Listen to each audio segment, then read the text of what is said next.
Welcome to Behind the Line, where we pull back the curtain on the challenges facing first responders and frontline workers.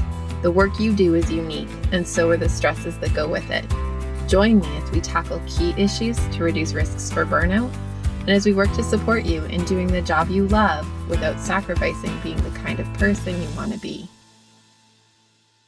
Hey there, and welcome back to Behind the Line. I'm your host, Lindsay Foss. If you're new to Behind the Line, what you should know about me is that I'm a clinical counselor specializing in trauma therapy. And after over a decade working with first responders and frontline workers around issues like burnout, compassion fatigue, PTSD, and related OSIs, I've become a passionate wellness advocate and educator for those who sacrifice so much for our communities out on the front lines. Behind the Line is a place for us to talk about the real life behind the scenes challenges facing you on the front lines.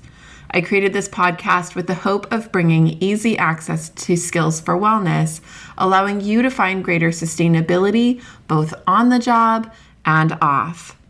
Welcome back, everyone. We are in our summer series where we're just hearing stories from various amazing first responders and frontline workers. I'm so grateful to join you again with an amazing guest, and I can hardly wait for you guys to hear it. Let's dive in. It's great to have you, Mike. I'm so glad that you're able to be here with me today. It's going to be, I think, a fun conversation. Absolutely. I'm excited to be here, and I'm excited for the topic. So, mental health with corrections is something huge. So I'm willing to and ready to talk about that. Yeah. That's awesome. It is really huge. I've had several corrections officers that I've worked with in my clinical work, and it's really, unfortunately, a segment of the population of first responders and frontline workers that I think gets overlooked quite a lot. I know I hear that a lot from corrections officers as well as from social workers, that they kind of feel like the forgotten background noise of frontline work, that like police officers and paramedics and nurses get kind of the glory, or at least the attention in terms of the wellness practices and resourcing. And you guys kind of get like, you're just backburnered. No one wants to look too close at the things that you have to do in a day. Well, I think in order for them to look at where we're at, they have to take a look at what we're taking care of, the inmates and the bad part of society. Yeah. And I think a lot of society doesn't want to admit that they have a lot to do with why those guys are there. Matter of fact, they have more to do with it than we do most of the times. Society's the one who decided we're going to have these laws. Yeah. We're going to put people in jail. And so I think that's why, in order to forget what's going on over there, I think they have to forget us a little bit. Mm-hmm. Yeah, it's uncomfortable. It's uncomfortable to look at, and it's uncomfortable to sit with what that then means about the choices we're making on a broader level. Totally. Absolutely. I feel like we're diving into the thick of things before we even get a chance to get to know you. So, Mike, why don't we back up for a second? And I would love to hear from you a little bit about your story. So tell us a little bit about how you entered into prison work and what your career's been like. Well, I don't know that I ever thought about entering into prison work. I was actually, when I got out of the military, I went to work on an island in the middle of the Pacific called Johnston Atoll, and I was a cook there for a couple of years. So I came back to Missouri, and I was on leave, and I'm looking around for some jobs, and there's a cook at Missouri State Pen. Now, I've never been in jail. Don't know anybody that knows jail. I'm just blank to this, but it's a cook job. So I call up and apply, and a lady calls me, and she says, "We don't need cooks. We need COs." I said, "Well, what's that?" And that's when she told me, that they needed correctional officers. And I needed a job, was getting married, needed insurance, that type of stuff. And I started at Missouri State Pen, which is, at the time, was known as the bloodiest 47 acres in America.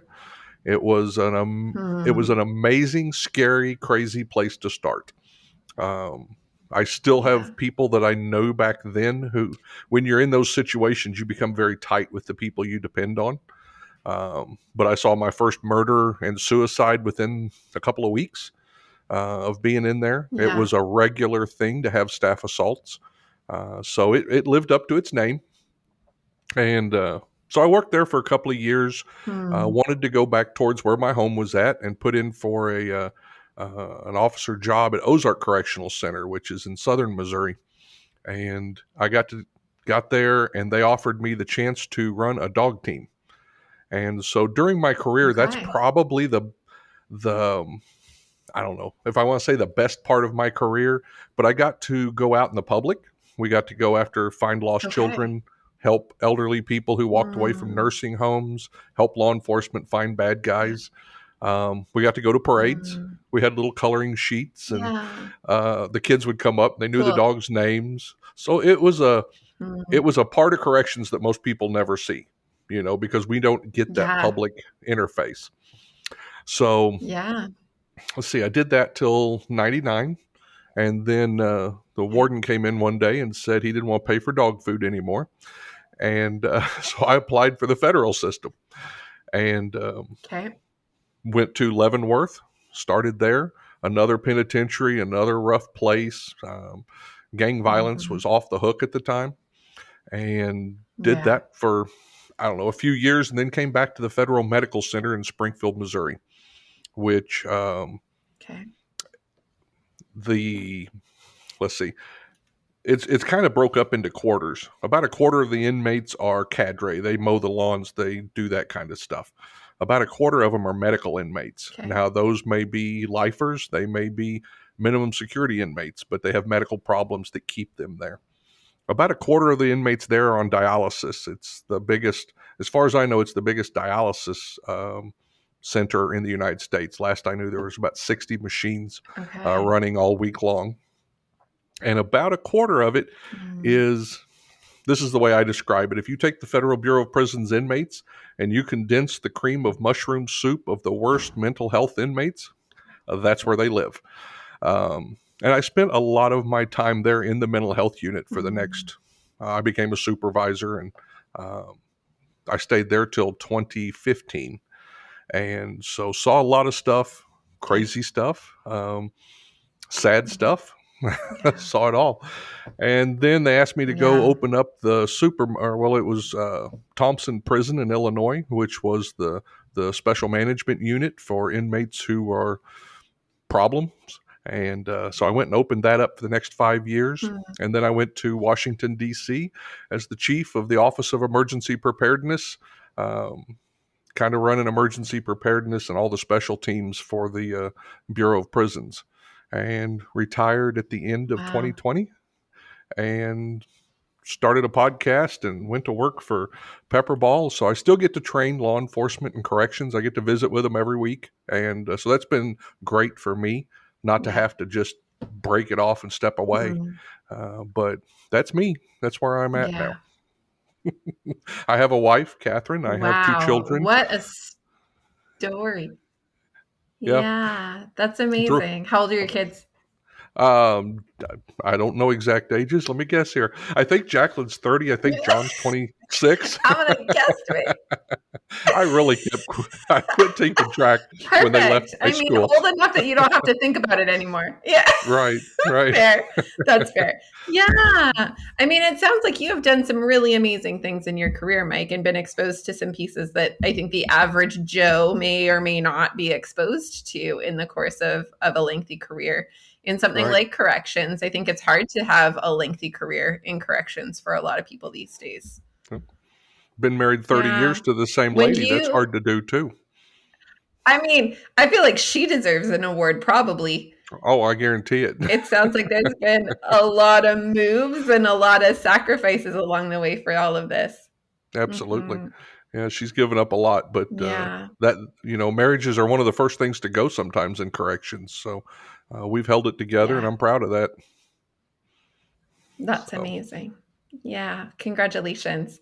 yeah, thank you. I'm curious. It sounds like corrections wasn't really the plan in the grand scheme of things. So when you decided to say yes to that offer for going in as a CO when you thought you were going to be a cook, what did you imagine it was going to be like? Like, what was your anticipation for what was going to feel like a good day or what was going to feel like a hard day when you entered into it?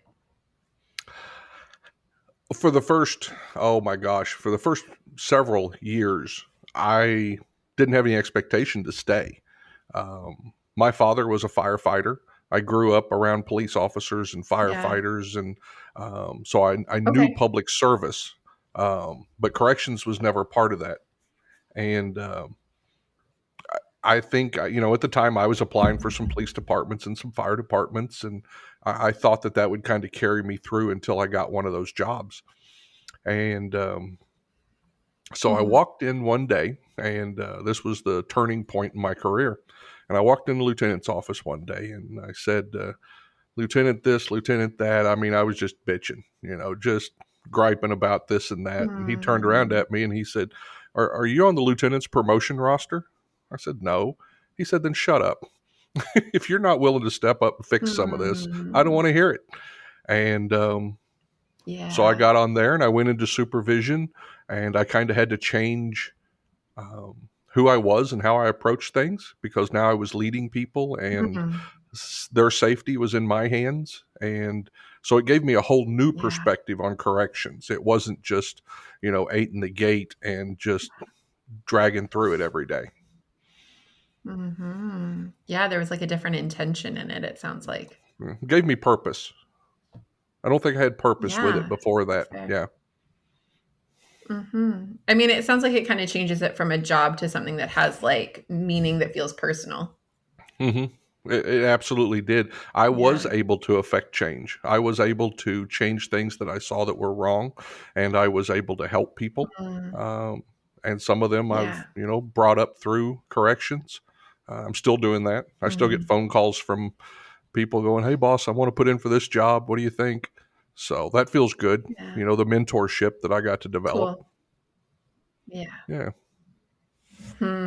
Yeah. Yeah. I mean, it's cool when that gets to like align with some of how our personal values feel, and maybe in ways that we didn't even know felt important to us until we're doing it and we're in it and we're getting to see what that feels like. Yeah. Yeah. Doesn't mean it wasn't stressful. Doesn't mean that um, every day wasn't tough. I didn't go to work in easy Yeah. prisons. I mean, I worked in penitentiaries and the mental health Mhm. unit at Springfield. So um, Yeah. I will tell you that it affected my family. You can't not Yeah. bring that home. Um, it affected my daughter so Mm. much. Her Mhm. dissertation is about stress in correctional families for her PhD when she got her Mm. doctorate in communications. So that's what she did her Wow. dissertation on. Yeah. But, Yeah. That's so a that that's a says fun something. legacy to get to hold in the midst of it. Right. Yeah, it does say something. I mean, one of the common things that I say quite a lot on this show, and I say it a lot in my clinical work, is that nobody comes out of this unscathed. And that goes for the people that do the job, but also for the families that serve them alongside. Yep, absolutely. And the inmates. I Mhm. mean, Mhm. I work on that other side, but there's inmates that go through prison and they have to live and deal with this stuff in a different Yeah. way than we do, but they have to live with it also. Behind the Line is sponsored by Beating the Breaking Point. Beating the Breaking Point is a 7-part online training program designed specifically for first responders and frontline workers, and tailored to fill the gaps in your training to support resilience and sustainability. Whether you're new to the work and wanting to cultivate tools to prevent burnout, compassion fatigue, and related concerns, or you are deep into your years on the job and have gone a few rounds with burnout and other mental health challenges, this program offers the foundational pieces you need to support personal and professional wellness for the long haul. You are a helper. You love your work and you sacrifice a lot. Investing in you and your sustainability is the best gift you can give yourself and those who lean on you. We make this program as risk-free as possible by offering a limited money-back guarantee to ensure that it's a fit for you. If you enjoy Behind the Line, you are going to love this program. Google Beating the Breaking Point Lindsay and find everything you need to get started, or use the link in the show notes. Now, back to the episode. Totally. When you kind of think back on the start, and it sounds like you went in with not a lot of strong expectations, but were there things that surprised you in terms of what ended up feeling like it brought satisfaction in your work, or what were the challenges? Like, were there things that kind of came out of left field in terms of what you anticipated versus what reality looked like? Other than the dog team, I don't think I realized any of the good stuff about my job till later in my career. The beginning of my career Hmm. was it was a daily grind. When I started my Yeah. podcast, my wife asked me, she said, "Who are you doing this podcast for?" And I said, "Well, it's for the officer who's worked 16 or plus hours in a seg unit. Mhm. There's no windows in most seg units. You're dealing Yeah. with inmates at this roar all the time. You've just finished 16 hours. You walk out in the parking lot, it's dark, and you don't remember what day of the week it is. And Yeah. that's the tough part. That's the part that everybody deals Yeah. with in some form or another. Um, and I went Mhm. through a lot of that. I don't know that um, at the very beginning at Missouri State Pen, there was some fear. There was some, um, I don't know, the wife said I had some nightmares, early on. Mhm. And it was mostly me on the yard yelling at the tower to shoot because I was getting attacked. But that was pretty Yeah. early on. And after that, you Mhm. start learning to push that stuff back. Um, it's a very Yeah. alpha male situation. Um, Yeah. the the inmates are alpha males. The power is control in there. The weaker inmates get Mhm. fed up on like prey, and the predators are after them. Mhm. And that doesn't change just because you're an officer. If you're a weak officer, they will treat Yeah. you as prey. So you Yeah. very quickly, which I'm a big guy. So people always looked at me and said, "Oh, yeah, he can handle it. I'm a big guy." But you Mhm. have to build Mhm. that up. You have to build yourself up. Yeah. I don't know if Yeah. that makes sense, but that's Totally. yeah. That was the change in me, was what I noticed, and there Mm. was a ton of stuff. I mean, the first suicide, and I don't know how graphic you get on here, but the first suicide, I had no awareness of how much blood was in a human body. Um, had never been Yeah. around that I've before. heard that a lot, actually. You walk Yeah. in there and it's coming up over the edge of your shoes in a cell, and Mhm. that's Yeah. not something most people deal with. Um, to Yeah. watch the face of people as they murder or stab another person and just see that blankness, there's no humanity in their Yeah. face. That's Yeah. Yeah. a whole new thought to process inside, that there are people like that out there, Totally. if that makes sense. Yeah. Totally. So that Yeah. answer Well, your and I think question? I've heard that piece. Yeah. Well, I love it. I mean, I love these conversations because, again, I think you guys are the ones that kind of get pushed to the back. So I think I've had this conversation a number of times, but only with corrections officers. A Right. handful of times, maybe with police. But they're usually called after the bad thing has happened, not often, Hmm. and like they're not necessarily witness to the thing as it is happening. Right. And you guys are, and you are every single day. And I think that that's a very different vantage point to be positioned in. And it sounds like for you, there's some amount of like, who I have to be in order to be here and be doing this, and how that maybe feels different than the person I walked in the door as. And I think it was. I think I wanted to grow up to be a writer. Now I'm getting to do some of that stuff. Mm, But I never thought of yeah, myself growing up. And I mean, I fought in school, but it was never, sure. it wasn't violence. It was Hmm. fighting in the schoolyard stuff. So when you go Yeah. face violence, when you go face true evil, because there is true evil out there, that's one Hmm. thing you learn pretty quick. Um, I'll tell you Yeah. something funny. You mentioned police officers. One of my best friends is a police officer, and he tells me all the time, he says, "I don't know how you walk in there." He said, "That's crazy. You don't have nothing Yeah. on you." I said, "I don't know how you walk up on a car Hmm. not knowing whether it's a good guy or a bad guy, because at least I know everybody's a bad guy Yeah. inside." Right. So I know who everybody is here. we always bug each other Yeah. about that. But Yeah. It's a different, even though we do a Yeah, lot of the same stuff, it's a different career. totally. Yeah, no, for sure it is. For sure it is. It's also very different to be immersed in it, right? Like a 16-hour day as a corrections officer, you are in it for 16 hours. As a police officer, you right, like there's that call, but then I get to go back to station, and then there's that call, but then I get to go sit in the squad car for a while. And then there's that, but like there are like breaks, there are downtimes, there are like Right. moments to kind of like reconcile and come back together before the next thing. I don't think you guys get hardly any of that, if at all.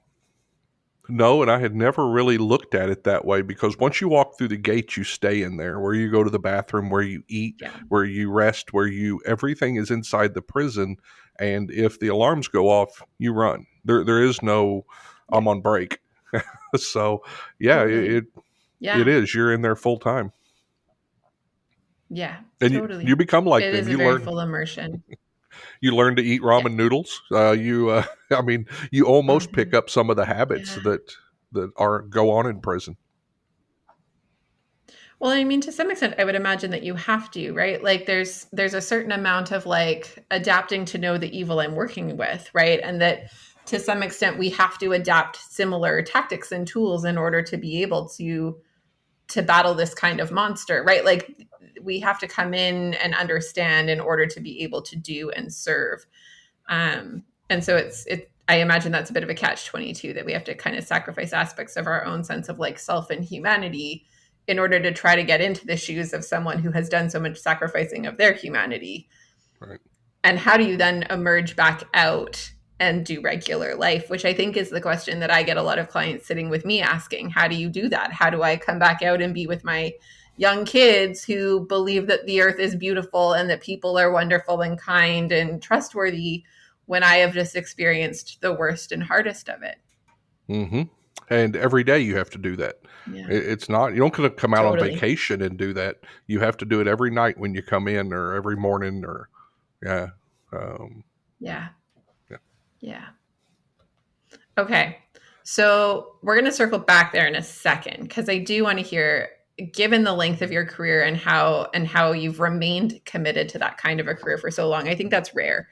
And I do want to hear about how you've kind of put pieces in place to be able to do that balancing act. But first, I want to ask you.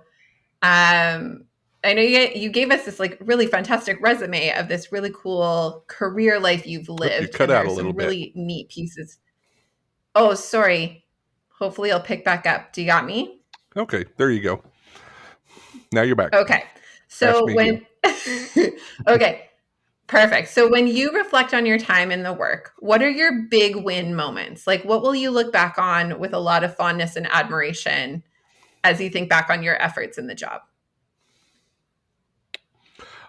The biggest that I took away, and a lot of this came towards the end, was when I went to Mm-hmm. Thompson, Illinois.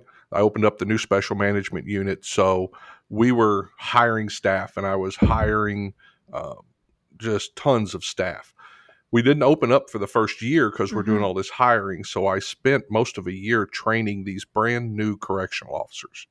And here I was at the end of my career Wow. with the knowledge that I had and the Mm-hmm. experience that I had and the things that I'd seen and the resources. I mean, I didn't realize till then the resources I had gathered for myself.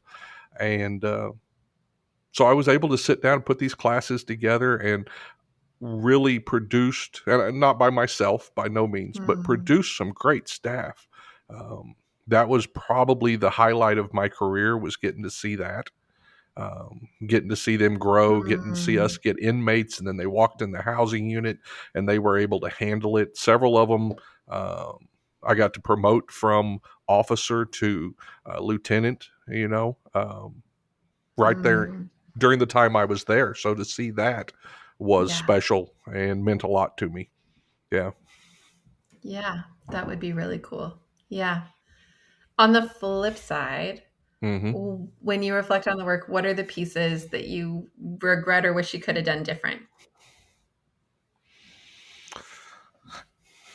I don't know that I have a lot of regrets. Um, I do think I could have done a better job shutting it off when I came home. Um, Both my kids will probably tell you that. My wife will tell you that too. It is a hard thing to Mm, walk out of the roar mm, of inmate voices, 8 hours worth of cussing, um, the things that are said to you yeah. that most people can't imagine, and then get in a car, Yeah. drive 15, 20 minutes, open the door, and go, "Hi, I'm home." That's a hard thing to do. Totally.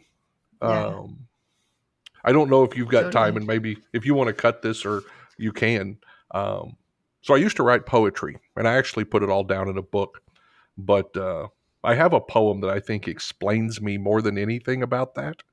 Have you got time for that? Lay it on me. Yeah. So this is something I wrote about the time when I was having most of the trouble. Life is pretty. I see it all around.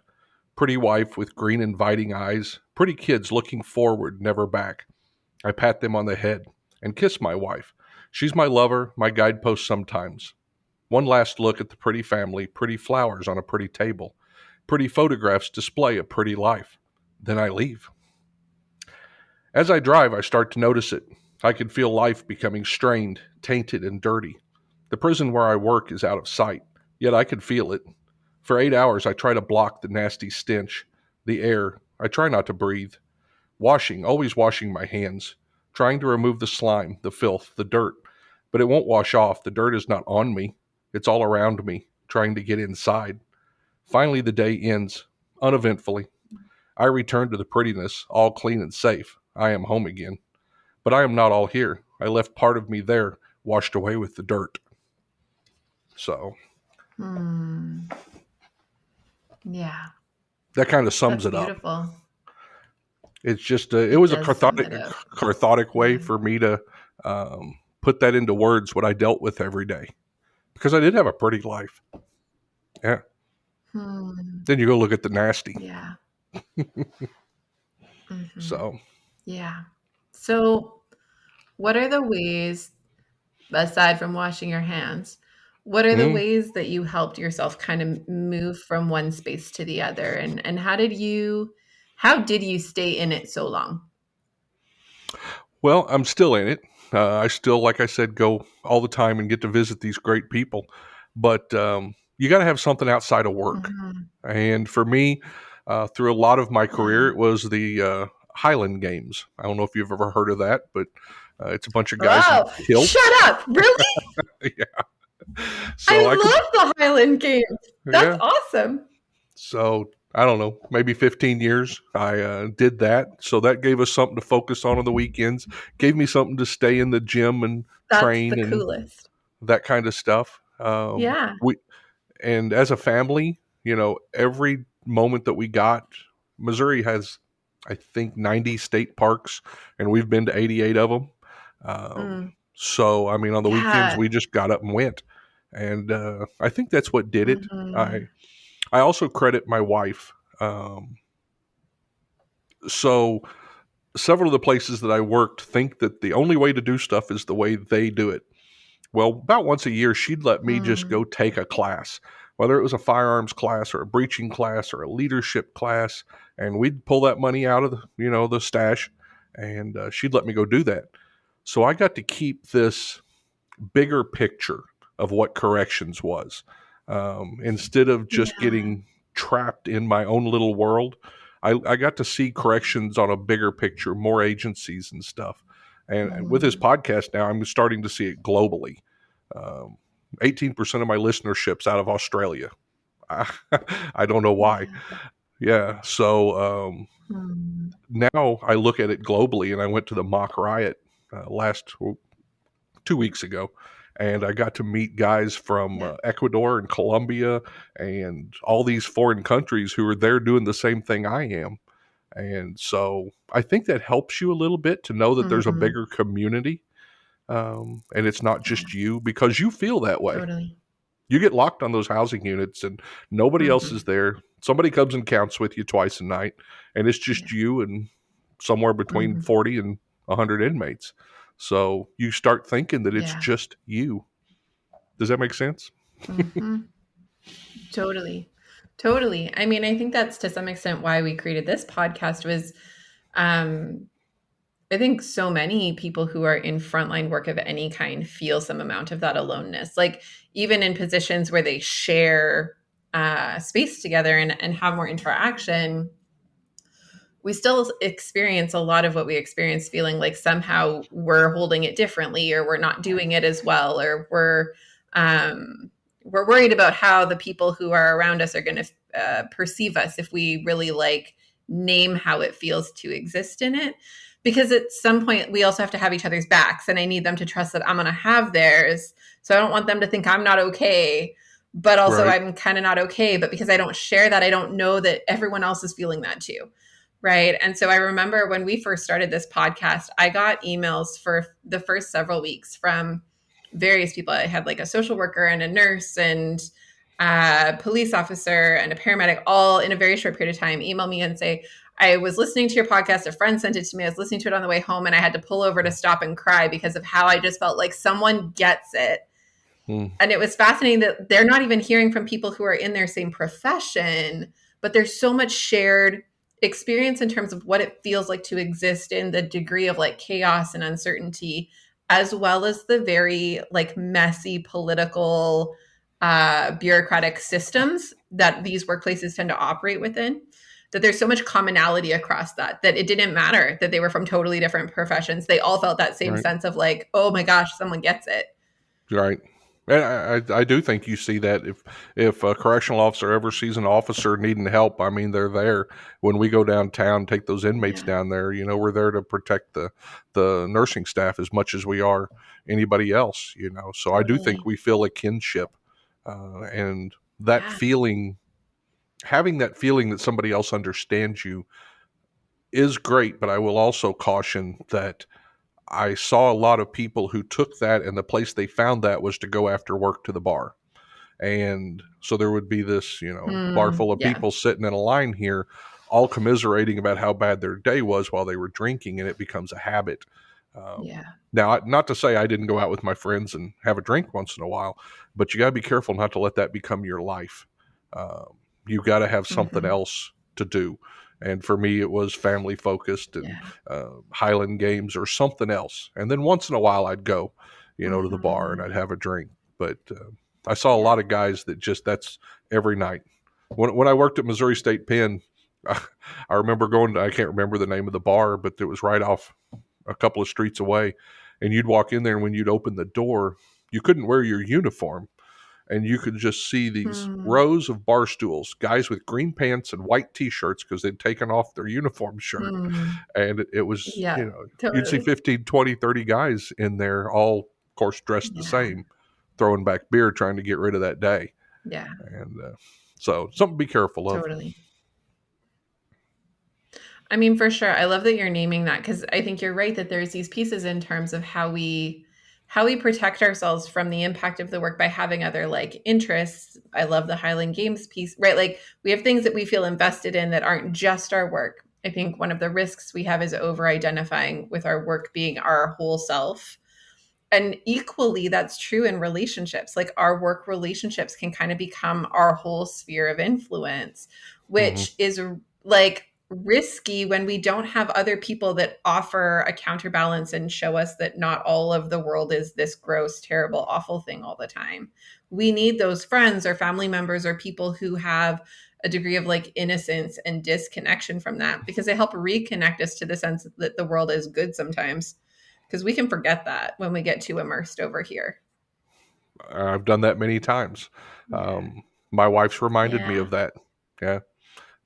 Of Totally. course, one of the Yeah. thing every correctional officer's heard is those kids aren't your inmates. You know, 'Cause, Yeah. we come home and we take some of that Totally. off on them. Yeah, Yeah. Yeah. Well, I mean, it would be a hard skill set transition, right? To go from like having to be the one who's like in control in this one space and how we perceive that we're supposed to be in control as like a parent figure. But what that control looks like has to be quite different. At least theoretically, it should look quite different. it should. When you tell your kid Yeah. to go to their room or Yeah. you're taking all their property, it's a clue that you're not handling it right. This is maybe not normal. Yeah. Right. Right. Right. Yeah. Okay. So it sounds like you've had a couple really great pieces in terms of like ways that you've coped and kind of stayed connected to a sense of your own humanity. That's cool. How did you learn to adapt those pieces and keep them in your life through your career? Luck. I hate to say it that way, but Solid answer. Hmm. you know, I'm one of those guys. I have tried to improve myself piece by piece every year I've been alive, whatever that is. So I think maybe that's where I was able to grab a hold and hold on to some of that until the point that it kicked in and it worked. Yeah. I was able to Cool. try new things and see that they worked. Even as I was moving into those leadership positions, Hmm. I'd go get leadership books and, this is how to talk to people because we don't talk to people normally Yeah. CO to CO. Totally. So now I got Yeah. to be a Hmm. supervisor and I've got to be, I've got to, get somebody on board. I got to get them to follow me. And a lot of those tricks I'd try over and over and over again. Mm. I noticed it. I'll tell you one little Yeah. trick, I guess. I remember feeling Yeah. disconnected from a lot of the staff. And I don't watch sports. I'm one of those strange guys that doesn't watch sports. Hmm. I've never watched an entire professional sports program in my life. It bores me to death. Well, that cuts out Huh. about 80% of what Wow. you talk Okay. to other guys about. So Right. um, Hmm. I remember I wasn't connecting with people. I wasn't talking to people at work. I'd shut down quite a bit. So I was listening to the radio on the way in, and I would come up with a joke of the day or the sports deal of the day. And then each person I saw, I'd go talk to them about the same thing. And I bet you I'd talk to the same person 20 times Right. or the different people about the same thing Mm. 20 times. But it did form a connection there, and it did give me a reason to talk and that type of stuff Mm. that was outside of work. That's a cool tool. Yeah, So totally. I I don't know mean, if they I, ever. I find it funny. This has been a conversation so much more since COVID has happened because I have so many clients, aside from frontline workers, just clients generally who are like, I feel like I've lost all of my social skills. I don't know how to talk to people anymore. And Right. so I feel like I've made this suggestion multiple times each week where I've said, go Google conversation starters. Come up with like a list of 5 things that you Right. could start a conversation with because we're all bad at it now. Everyone's bad at it. I So, agree. right, like go get like a couple of quick one-liners that you can throw out that get people talking and ease into conversations again because it's hard. But when we have something that just feels like an easy kind of pre-planned and it's comfortable for us topic, it does let Right. us kind of bridge to conversations with people that open up different kinds of avenues. Yeah. I don't know if any of them ever talked to each other and realized I was doing that, but yeah, it was easy for me. Wouldn't it be funny if they were like all connecting every once in a while and like, oh man, today Mike's topic is this. Get ready he's for it. he's been working in the mental health unit too long. He's repeating Uh-huh, himself. totally. I love it. Yeah. I love it. Okay. So if you were to do it all over again, Mike, what would you Mm. do differently? Is there anything? I would probably go federal first because of Okay. the pay and stuff. But at the same Okay. time, working at the state level, um, I just built connections with people that you don't build anywhere else, and I talk to those guys because I don't Sure. know, it's like frontline stuff, and you're protecting them and they're protecting you, and the state, everybody was broke. Everybody was, Yeah. everybody had ketchup and beer in their refrigerator back then. Mhm. Um, so we built this deep connection Yeah. that's hard for me to say I would walk away from that. But as far as a job Yeah. and insurance and the retirement that I got to do and stuff, going federal, um, Hmm. I would have started investing in myself earlier and became a leader earlier Hmm. because I spent 9 years at Okay. the state of Missouri as a CO, and then it wasn't until I think 2008, 2009 when I promoted with the federal system. So, I mean, I was 16, 17 years as your base level CO, working the Hmm. housing units, working the jobs, transport and stuff like that. And I did find a lot of self-satisfaction once I became a supervisor and a leader. And like I said, I could start pointing things a different way and helping people. So I probably would have done that quicker. Um, People often ask me, would you have went and got a college degree? Yeah. Okay. I don't know. I put both kids through college.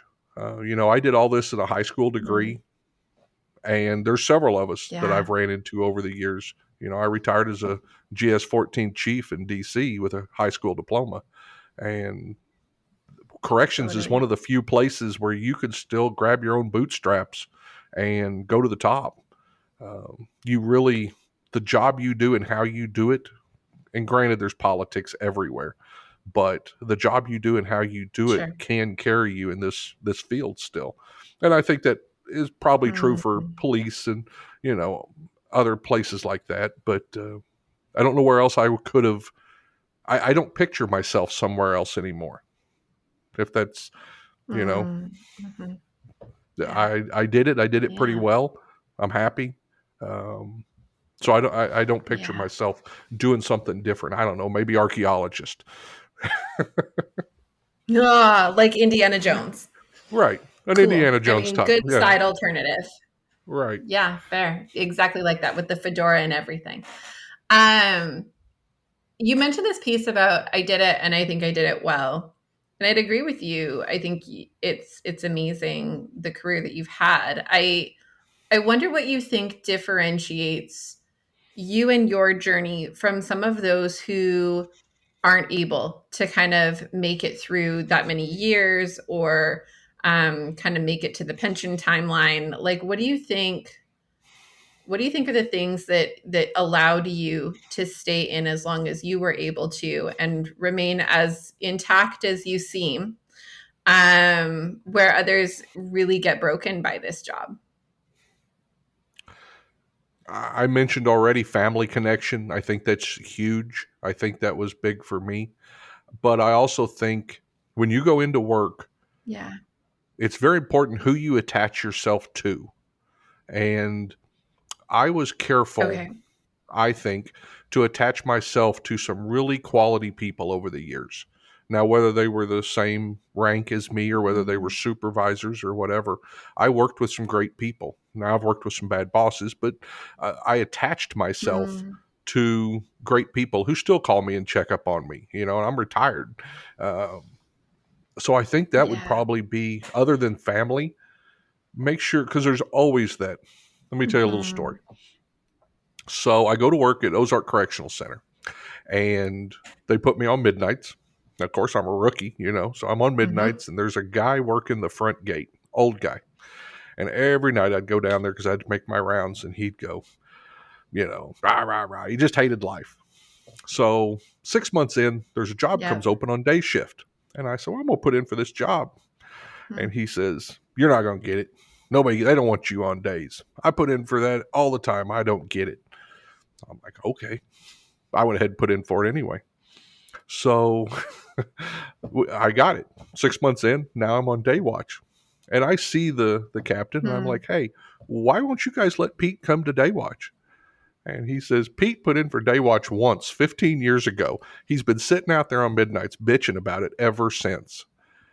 And I think that was something that really stuck with me, you know, because I ran into a Oh my lot of gosh. those people who never were happy with their situation and didn't want anybody else to be happy Yeah. with theirs. So I avoided them. Hmm. And there are a lot Hmm. of that in corrections. Yeah. Yeah. That's fair. I think that that's a wise piece of advice to be able to kind of like nail down who the good people are, who the people are that can kind of keep you grounded, and how do Right. you stay connected to those people, and then how do you kind of like, I mean, we talk a lot on the show about the idea of boundaries, right? And how do we draw boundaries around ourselves to protect ourselves from some of those people that would otherwise try to sink us just because they're miserable and misery Mm, loves company. it does. And Hmm. if you get those good connections around you, those people, and look at not just how they're at work, but look at their lives. If they're happy people outside of work, they're normally happy people inside of work. Uh, and latch onto those people Yeah. because they'll give you that little elbow nudge when you're headed the wrong way around the wrong people, Mhm. and say, is that really what you want to do? Well, Yeah, no, that's not me. And totally. bring you back to the middle. Thanks for calling that. Yeah, totally. Yeah. Yeah, for So, sure. Okay. So, given your career and the fact that you have done a lot of training, I'm going to ask you this question. I feel like you probably have a solid answer for it, but if you could speak to students or rookies who are in your profession or entering into it, what words of wisdom or advice would you share with them or hope for them to receive to support their career going forward? well, I kind of do that pretty regularly. I get to go talk to either college Mhm. classes or when I go teach. And I just try to take away the fog of how bad corrections is, because there is good in corrections. Mm, There's okay. per capita, I think there's probably as many good people working corrections as there is anywhere. And maybe I'm biased, but I love being around them. Yeah. I love being around them and police Yeah. officers and first responders. We all have kind of the same sense of humor. I tell my classes, when you retire, people at the coffee shop don't Mhm. laugh at your jokes. They don't get them. So it's good to get back out there with, the people I worked with who True get those story. jokes. Totally. So Yeah. I just kind of remove that fog. Yeah, totally. It is what you make out of it, and it will be what you make out of it. You know, Mhm. like I said, high school Yeah. to chief in DC, anybody can do that. It wasn't that I'm that special. I just pointed in a direction and I kept Mhm. running until I got there. And I think anybody can do that. Yeah. Have you ever listened to the Jocko Willnick podcast? He's a Navy SEAL, No, and but I'm familiar with the name. yeah, Yeah. he wrote Extreme Ownership, and he's a Navy SEAL. And he said one day, he said, "Thank God for the Navy SEALs, because where else would people like me go?" And corrections is kind of Mhm. like that. Thank God for corrections, because where else would people like Yeah, me be able to excel? Where else would I have those totally. opportunities to just go? And Yeah. when you get in the Yeah. Federal Bureau of Prisons, I mean, there's 122 institutions nationwide. And every one of those Mhm. institutions has associate wardens, cook supervisors, teachers, captains, lieutenants. I mean, you name the job. So if you Yeah. want the chance to go somewhere and do something new, and um, corrections is the place. I just sounded Yeah. like a That's commercial, cool. didn't I? I like that perspective. You did a little bit, right? Yeah. It was a solid marketing sell. I I actually love what you said. And I think that there's this really interesting piece that I want to make sure is very clear about how I think you've done that, because I think the risk for some people is that they enter it without a plan and without a direction, and they build too much of their sense of self into the identity of the job that they do. And so I think that the really careful balancing act that I think you managed to strike is that you did this thing where you didn't just get in and stay stagnant in a position. You were always kind of like, what's the training? What's the next thing? How do I kind of like, whether it's a lateral move or an upward move, how do I keep moving? How do I not Hmm. stay still for too terribly long? Because I think when we stay still for too long, it becomes more and more personally attached, which then makes it more and more of who we are and our identity. And you Hmm. also did this thing where you balanced it. So you had this, but you also had this great family life and interests and activities and things that you were able to pour into over here, and that you allowed to pour back into you, that offer something that feels life giving and like not the crazy, messed up, evil y stuff that lives in the job. And that Yeah, counterbalance, I think, is the only way to keep some amount of sanity in this kind of sure. work. Because I think when you spend, if you get fully invested here and your whole sense of identity and self gets here, you lose that humanity piece. Yes, you absolutely do. And I've lost. Yeah. Uh, there's no way that even to this day that I have not lost some humanity that I will never get back. I Sure. have. I watched inmates cleaning up blood while I was eating the bologna sandwich for my lunch, walking through it. It just doesn't Yeah. phase you after a while. It's Mhm. it's surreal. I do want to say one Yeah. more thing, and I Totally. can't believe I really glossed over this. But another way that I absolutely believe that I stayed sane was special teams. And if there's somebody working in corrections Mm, right now, getting on those special teams, I was always either on emergency squad, I was on the corrections special tactics squad, I was dog handler, disturbance control yeah. team, and so I was always on Hmm. those teams, which builds this little, connection to this brotherhood and sisterhood of a few individuals who Yeah. will support you in there. And it also keeps you on the straight Hmm. and narrow because in Yeah. order to be on a team, you have to reach a certain level. And if you're not keeping up that level, most of the times a team member will step over and go, "Hey, Hmm. you need to fix this. You're making us all look bad." And I think that helps a lot. And I think it's a great Yeah. resource for anybody is go get on those teams, that CERT team or whatever you've got at your Hmm. institution, even if it's, hostage negotiation or something like that. Get on those teams so that you Yeah. can build that camaraderie. Because that was big in my career. Totally. Yeah, Yeah. Well, and those like added skill sets, right? Like that allow you to kind of have that resume that says if I wanted to transfer somewhere else, I have that on my resume that I could and absolutely. would if I needed to. Yep. I Yep. think again, the piece I would add to that is you're right. I think those pieces offer these really cool ways to feel like a community within a community and that degree of support and connection. Again, I've had a few clients where they share stories about like participating in their union or participating in special teams, but it's always this like choice point in doing this thing. Am I doing it in a way that is adding and growing my investment in this workplace in a way that detracts from my life outside? Or Right. am I doing this in a way where I still get to hold my life outside? And if it is detracting from my life outside, that's risky.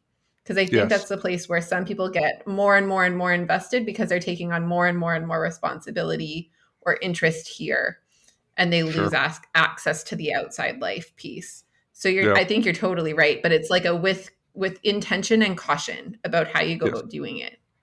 And you have to have a Yeah. special person that you're married to on the outside because my wife sometimes I didn't come home and Totally. she might not hear from me for 24 hours if we were out on a manhunt, and she just had to know that I was, Totally. safe and doing my job, and that takes a special Yeah. person too.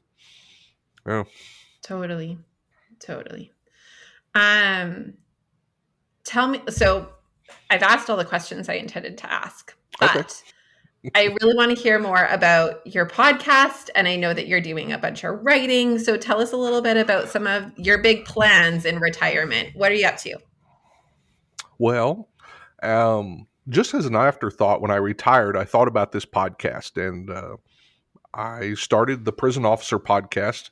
And the main intention of it is try to just put out a community kind of to let people know that they're Mhm. not alone inside, like we've talked about, and maybe to throw some stuff Yeah. I've learned out there, little tips and tricks. One of the Mhm. podcasts that's done the best is, or one of the episodes is how to be a good rookie, and that was just something I threw together, Ooh. and so I've Yeah. had a lot of people jump on that, which has led Cool. to some of my writing. I'm here in a week or Mm. two. I'm not sure when the podcast will come out, but here in a week or two, the Prison Officer Podcast Job Guide is a book that I just wrote, Mm. and it's got 6 chapters Cool. of how to get hired in corrections. And then the last part of it is a listing of each of the states and how to get a hold of them, private corrections, some international corrections, federal corrections, how to, you know, get a hold of them, what they pay. Because I get a lot of questions. What should I do? Where should I go? Yeah. And so I just put all this together Cool. and I just went on Amazon 3 days ago. So I'm getting stuff together to release that. Awesome. Yeah. And then the podcast is going great. And then I do some writing for Corrections One now and again. You can see me on there. So, Yeah.